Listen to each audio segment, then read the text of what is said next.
Mbartni barën e njëri tjetrit. Vëllezër, nëse ndokush bie në faj, ju që jeni njerëz shpirtëror, ndiqeni të tillin me shpirt butësie. Ruajeni veten që edhe ti të mos biesh në tundim. Mbartni njëri tjetrin barën e kështu do ta plotësoni ligjin e Krishtit. Sepse po mendoni ndokush se është diçka e nuk është asgjë, ai gënjen vetveten. Secili le ta shqyrtoj veten, veprën e vet, e atëherë po gjet një arsye burrjeje le të jetë në krahasim me vetveten, e ju me të tjerat, sepse secili do ta mbartë barën e vet.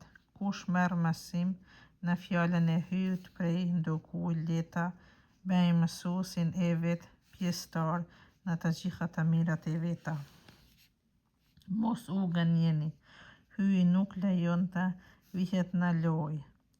Çka kush mbjell, atë edhe do të korrë. Kush mbjell në trup të vet, nga trupi do të korrë shkatërrimin, e kush mbjell në shpirt, nga shpirti do të korrë jetën e pasosur.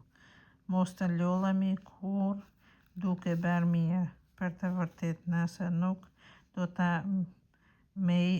mejmë patjetër në kohën e duhur, do të korrim. Prandaj, derisa të kemi kohë, t'i bëjmë mirë gjithkujt, sidomos vëllezërve në fe. Qortimet e fundit le bekimi.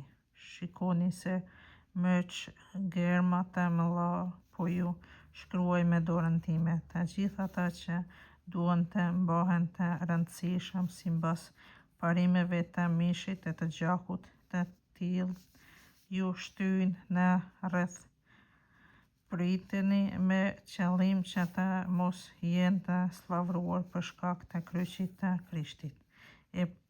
Pra as vetë të rreth prerë nuk e mbajnë ligjin, por duan që ju të rrethprerni që të mund të mburren me trupin tuaj.